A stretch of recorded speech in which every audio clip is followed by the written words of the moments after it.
Hello YouTube, welcome back to the Grease Comms YouTube channel. In today's video, we are going to be continuing our Winds of Winter series, and we are going to be talking about Edmure, the Blackfish, and Jane Westerling in this video. Not sure how much I'm going to talk about Jane Westerling, as I'm not sure she's as important as I think a lot of other people believe she is. But let me know what you guys think, and let's get into the video. So, let's start off with where these characters all are. So, the Blackfish has escaped Riverrun. Edmure let him out. Edmure, at this point now, is also being taken to the Westerlands alongside of Jane Westerling. And it has been speculated that Jane Westerling and Edmure will be involved in the first chapter of Winds of Winter, or the prologue of Winds. And there's a couple routes we can take this. Is this going to be multiple different things where maybe this is part of Lady Stoneheart's group getting them out? Is this going to be the wolf pack attacking? I have led to it's going to be a mix of both. I think the conflict is going to start with Stoneheart's forces ambushing them. Blackfish knows the Riverlands better than anyone. He did all this type of stuff for Rob before. So very different for the show and book for people that are more inclined with the show. The Blackfish is really a lot of the military mind behind Rob's campaign. Rob, again, in his own right, is a very good military commander, but he's also heavily influenced by the Blackfish. So I want to make that very apparent that Blackfish is really good at shading troop movements, taking down or not letting anyone know where they're coming from. He was one of the biggest proponents in how they were able to actually capture Jamie and retake Riverrun. So I think this makes a lot of sense that he either runs into Stoneheart's forces or rallies some of the Riverlands forces that would be sympathetic to the Blackfish. And again, we even get hints of this when Jamie is going around the Riverlands, that he knows this. He's thinking that a lot of these houses would flip on them if given the opportunity, which is why he's kind of harsh on a lot of these, where he's taking hostages, he's doing this and that. I just don't know if that's going to be enough to stop some of these Riverland houses to, in the background, be supporting the Blackfish and sheltering him as well. So when it comes to that, I think what we see in the prologue is that this Lannister force, for the most part, is defeated. And this is going to start by the Riverland forces, or whatever the Blackfish forces he has at this point, coming in, starting the battle. And what I think will happen, that I think will make this chapter even more interesting, is, you know how in Lord of the Rings, the Two Towers, where we see the Uruk-hai are retreating, and as they're retreating, they get defeated by a different force? Well, that's kind of what I think is going to happen here, where the wolves, or this direwolf pack, or Nymeria's pack, will come in at the end and finish off any Lannisters that are trying to retreat. I think that is what we will see through that idea. Now, what happens with the survivors of this? So Jane Westerling and Edmure being our notable survivors.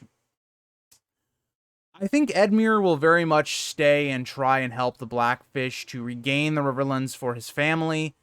And I very much am someone that believes Edmure will reclaim his seat and be in charge of the Riverlands by the end of the story. And to me, that is really all I have to talk about with Edmure. I think Edmure is a character that he won't be this major character. He'll be somebody that will be kind of supporting the Blackfish. And by the end of the story, he will be in charge of the Riverlands.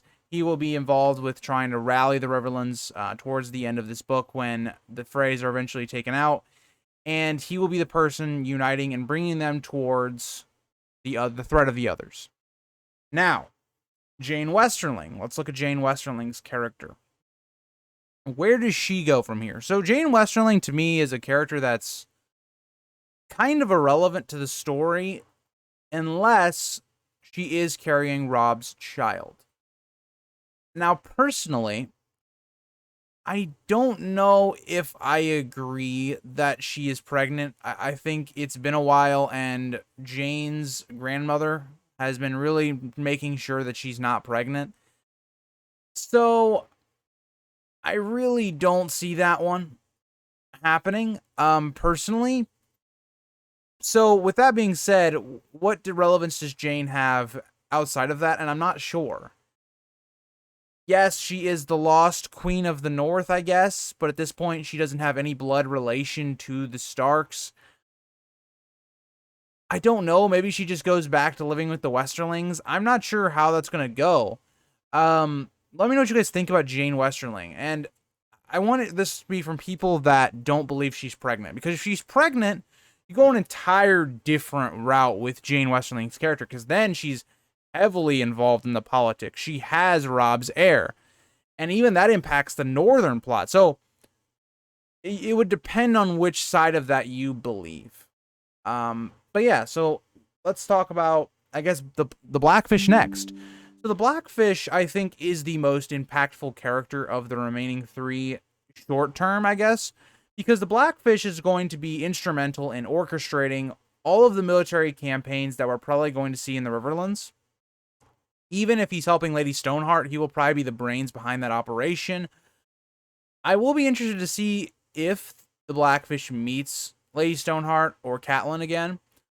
I will be interested to see how that goes, because he definitely will not be supporting her in that regard of who she's become, basically. But I do think he will be wanting revenge, trying to free the Riverlands, and it's a means to do that. And I think by the end of the Stoneheart plot, because I think he will be in, I guess, her camp at this point. By the end of that, I think he will be basically serving Edmure, or right there with Edmure, and assembling the Riverland forces to go north. Or not, I guess, well, north, but not all the way to the north, going to like the Neck region. Now, with that being said, I actually think the Blackfish is going to die in the war with the others. I think that is his fate. I think he gives his life fighting the others. Another main character, a character that a lot of people love, and that is how he tragically dies. And I think that would be a good wrapping up of the Blackfish's character. I don't know if I would keep him alive for much longer even after. I don't know if I like that. I kind of like Edmure just being the kind of guy who's having to grow into this role, where Edmure has, as a character, has never really been the one in power. Like, he has in the Riverlands while his father was sick. But when Robb arrives, he kind of gets taken out of power, because now Robb's in charge. And even Edmure as a whole, once the Blackfish gets there, Edmure kind of like just falls to the wayside, especially when he does his military blunder, which again, I've talked about before. It wasn't really a blunder from Edmure's point of view. Like, Robb is just really bad at telling Edmure what the plan is. Edmure shouldn't have just instinctively known that. But getting off that, I think Edmure is a character that is going to learn how to be more of a lord through seeing how many people have failed or what other people have done before him, and looking at that from a lens. So I think from that point of view, Blackfish will also be a character that is going to be a mentor to Edmure, because Edmure, I mean, realistically, is one of the last Tullys. So he definitely has a lot of pressure on his shoulders, and I think that is something that the Blackfish will also be important in establishing. So that is kind of my predictions for those three characters. I know it wasn't anything like crazy, and that's just because I don't think Jane is going to be a major character, really, outside of kind of the prologue. I don't think Edmure is going to be a very impactful character going into the future of like after the events of the books. But he isn't mightily impactful outside of getting the North to be together, or not the North, the Riverlands together to fight the others. That'll kind of be his role, because what I'm trying to build up to in all of these predictions is that for there to be really any chance that the living survive, there needs to be the others, or not the others, the living need to be kind of combined and united. So you can't have, for instance, the Frey still in power. You can't have people that are not going to be going towards that. You need a lot of people that are going to work together. Edmure working with maybe Sansa in the Vale makes sense, and with Jon and Bran and Rickon for the Northern forces makes sense. A lot of these kind of have to come together for that idea. So to me, that is how I feel about the Tully house as a whole, really. But let me know what you guys think. I feel like we're going to have varying opinions from person to person. I think you can go a lot of ways with this one. But let me know what you guys think, and I'll see you guys all tomorrow with another kind of split video where it'll be Darkstar, Doran, and Arya Hoda, and a lot of the Dornish plot. So thank you guys for watching, and I'll see you guys tomorrow.